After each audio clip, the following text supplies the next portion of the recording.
sur la fenêtre d'Overton. Oui, Ou qui Overton.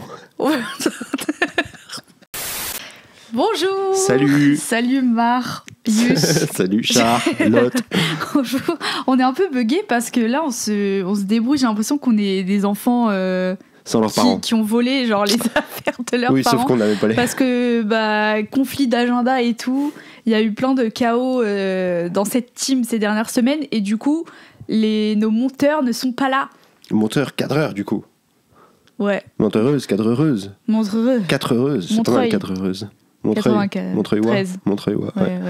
Ouais. Et donc, du coup, on est vraiment en train de faire de l'équilibre avec des appareils. Là, c'est dommage, on ne peut pas prendre de photos du setup, de ouf. mais il y a des téléphones posés sur des paquets de sel et des... Non, mais il vaut mieux pas prendre de photos, vraiment, sinon on se fait tuer par la team. Mais on ne voulait pas louper d'épisodes de VDJ parce qu'on a des trucs intéressants à dire. Bien évidemment, comme d'habitude. Et voilà, et je sais pas de quoi tu vas nous parler aujourd'hui, Mar. On va voir, hein. Je vais vous parler de la fin de C8, ouais. Vraiment le mec. On va parler de nouilles.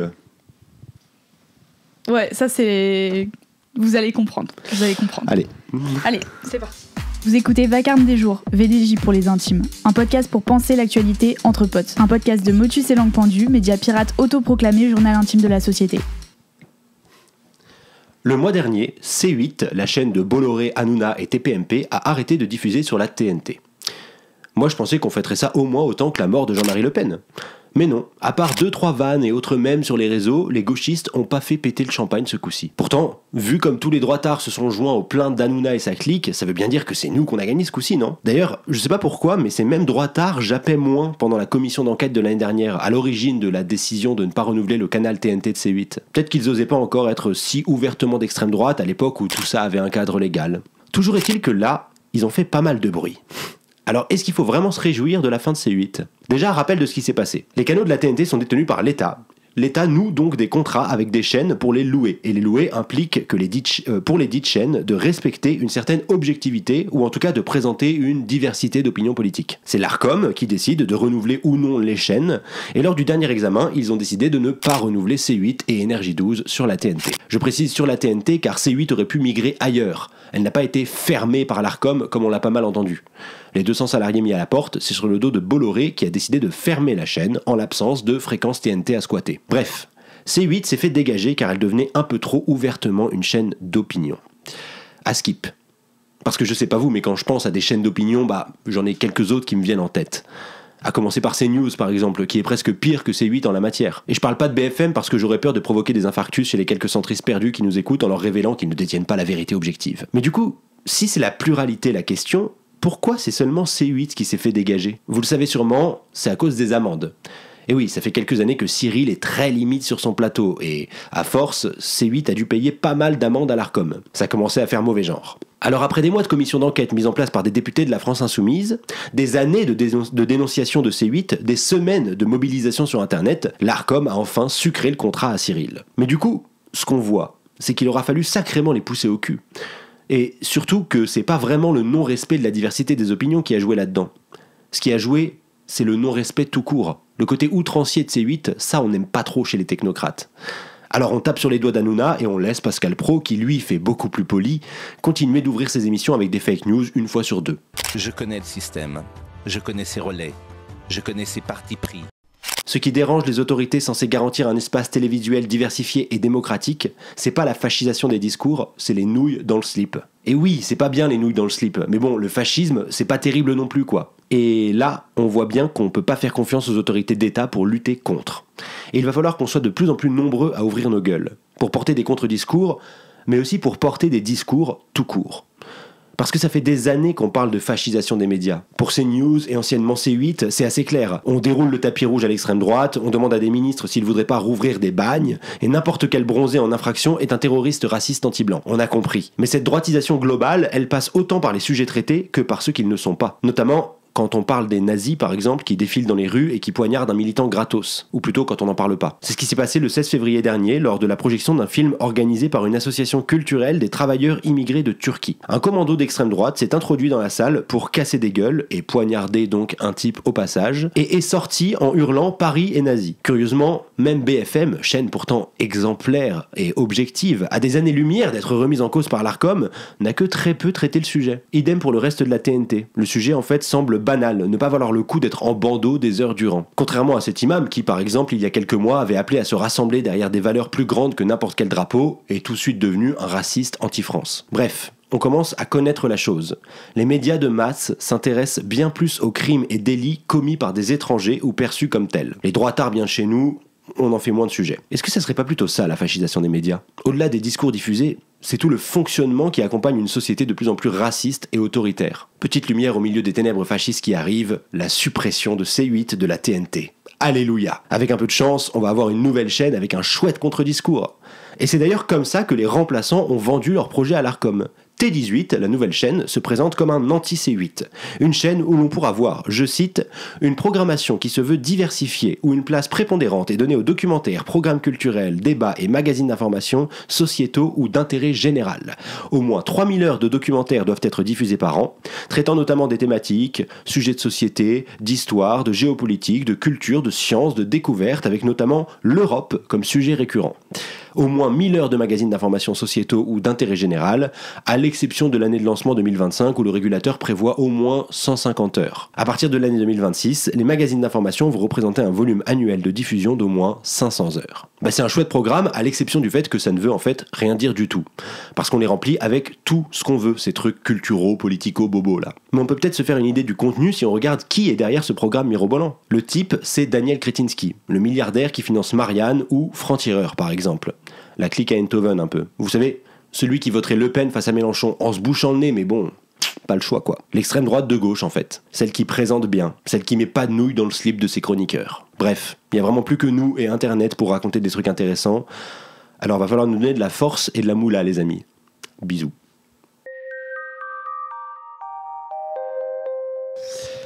Ah, c'est bien, ça fallait un peu là. Je m'installe. Je sais pas pourquoi j'ai fini ma chronique par bisous. Genre, quand je l'ai écrit, j'ai dû me dire ah ça claque et tout, alors que c'est très bizarre. Ouais, c'est plus moi d'habitude. Ah non, c'est vrai que non.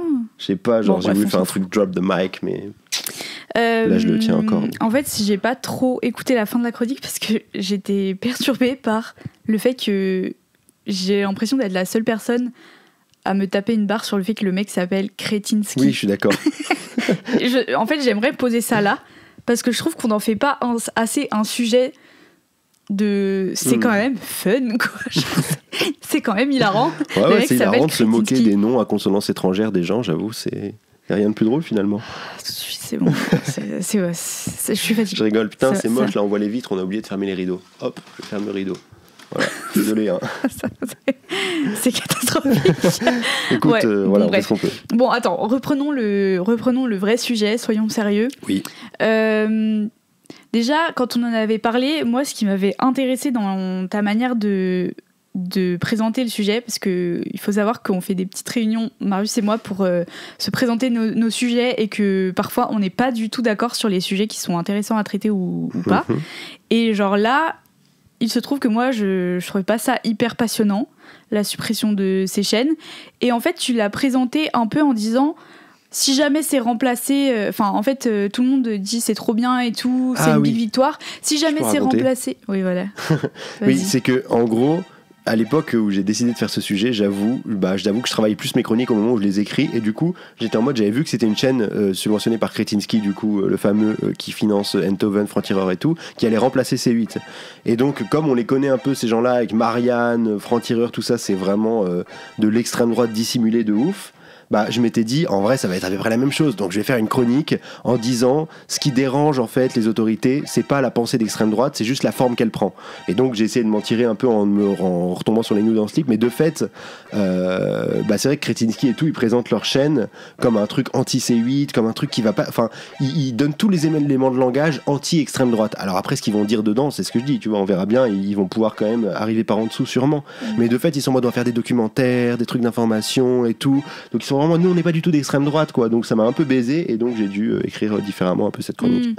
Oui, non, mais ce que tu disais vaut quand même le coup d'être rappelé, c'est-à-dire que en fait sur des grandes radios qui sont pas comment on dit, étiquetée extrême droite, enfin je sais pas, sur France Info, sur France Inter, sur plein d'autres chaînes, en fait il y a plein de discours d'extrême droite qui sont là et qui choquent personne et qui du coup rentrent dans le cadre de ah oui mais c'est la liberté d'expression, il faut pas censurer, etc. Et en fait, du coup, c'est vrai qu'on oublie un peu ça quand on se réjouit que C8 ferme. Parce que, en fait, on se réjouit du fait que ce qu'on voit clairement comme étant des discours d'extrême droite, ce qui est presque dit, en fait, ferme, alors que les formes les plus insidieuses et du coup les plus difficiles à combattre, ben, en fait, sont omniprésentes autour de nous. Et c'est vrai que même, je sais plus qu'est-ce qu'on regardait avec Marius la dernière fois, on avait regardé un documentaire qui se passait dans les années 90.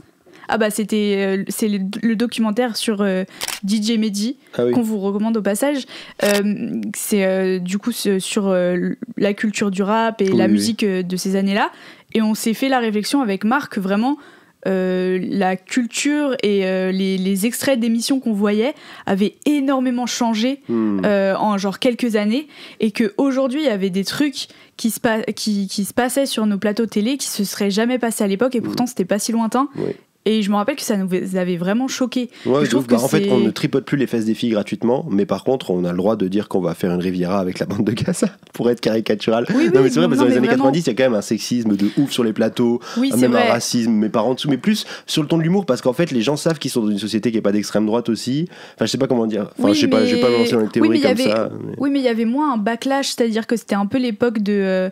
Alors, on en pense qu'on en veut, mais genre de touche pas à mon pote et tout. Enfin, il y avait un peu un truc aussi qui faisait qu'il y avait des digues, même si elles étaient que morales et pas politiques. Enfin voilà, on dit pas que c'était mieux avant, mais juste, c'est fou de regarder des trucs du passé. Tu te rends compte d'à quel point les discours, sans qu'on s'en rende compte, quand ils sont omniprésents, ils modifient notre rapport aux choses, ils modifient notre rapport au réel et au discours.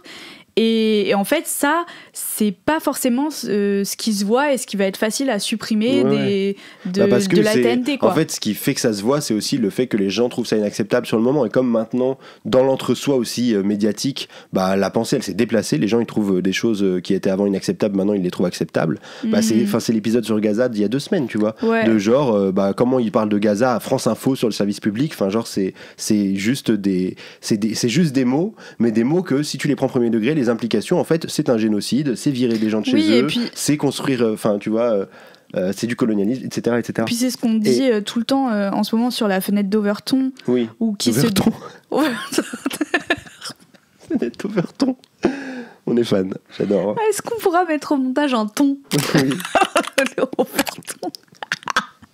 Mais en fait, il y a des mots, des fois, je fais que les lire et du coup, je sais plus à l'oral comment ils se prononcent. Et quand je les prononce, j'ai vraiment une chance sur 2 d'avoir l'air d'une énorme Google.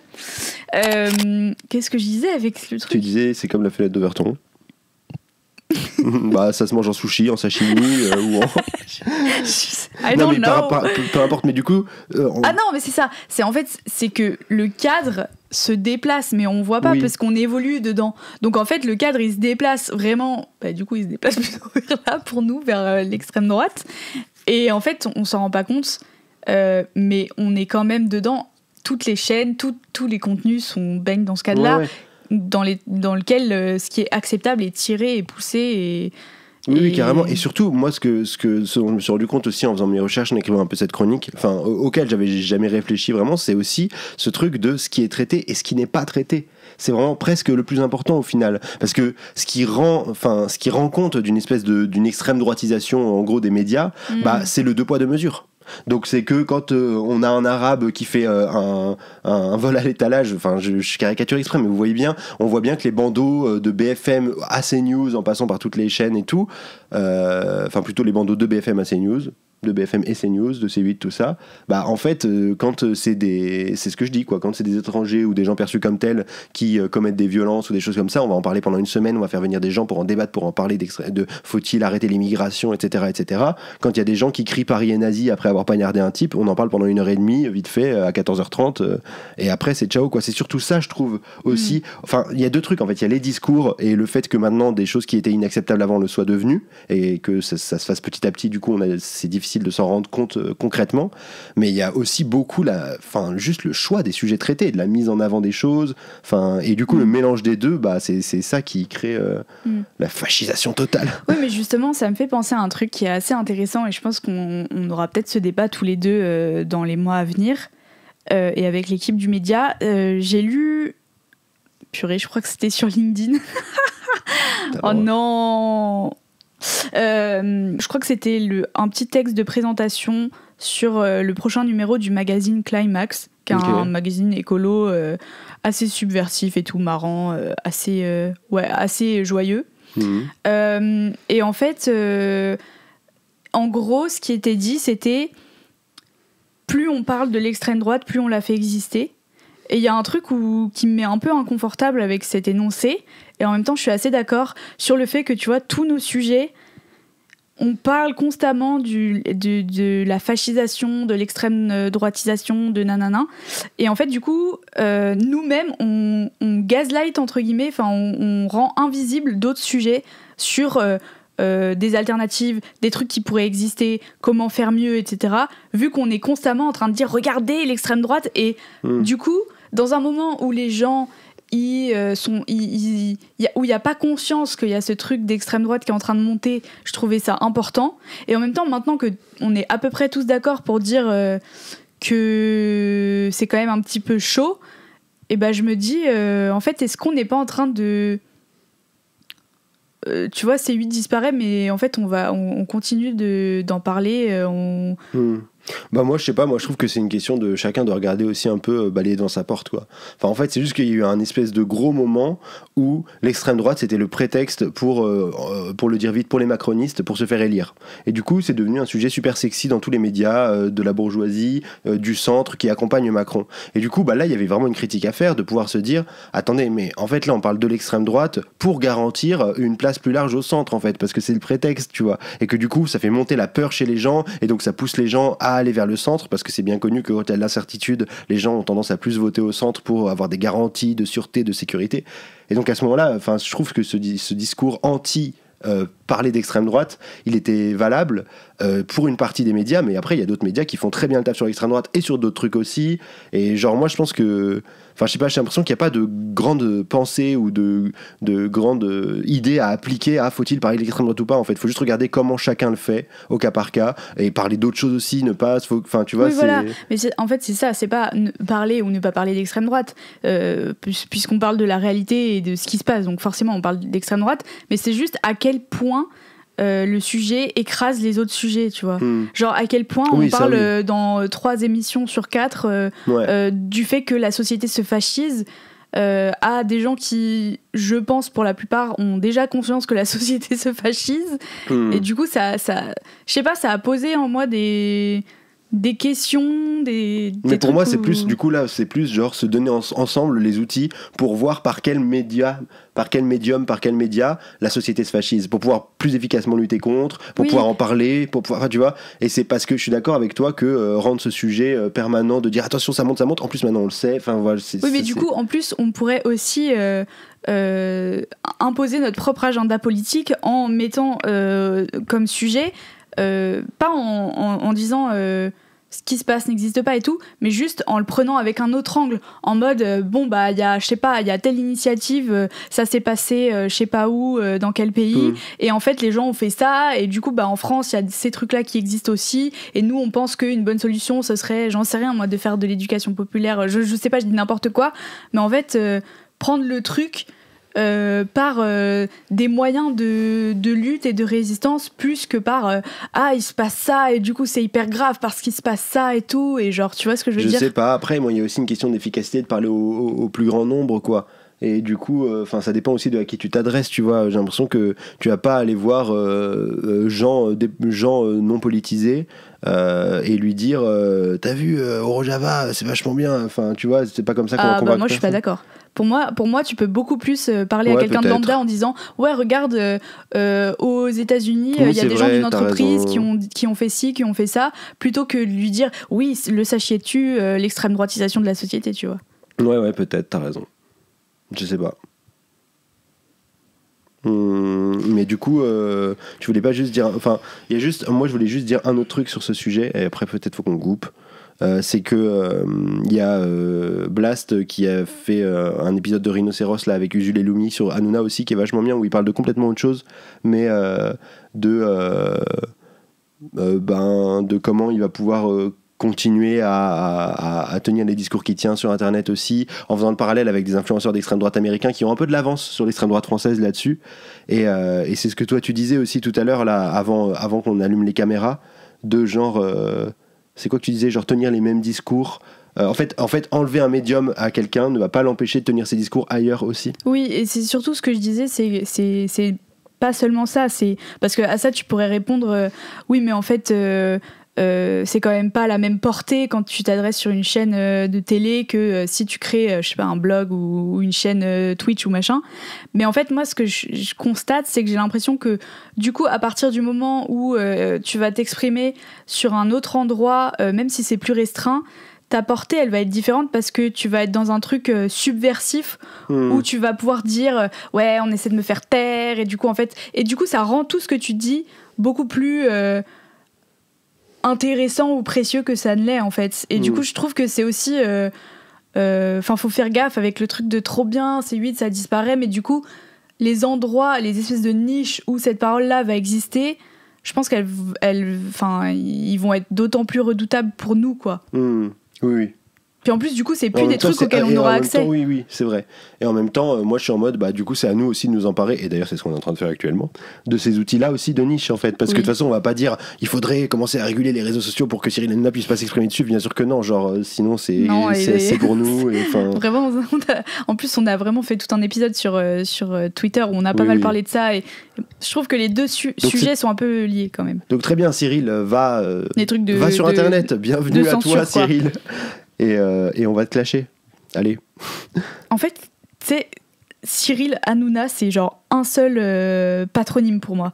Mais quand tu te dis que le mec s'appelle Cyril, pour moi, ça fait pas du tout de sens dans ma tête. Voilà, on reboucle. Voilà. On reboucle sur les noms, c'est donc la fin de cet épisode. Oui, je pense qu'on peut conclure. Et on se retrouve la semaine prochaine pour des nouvelles discussions. Ouais. Ciao.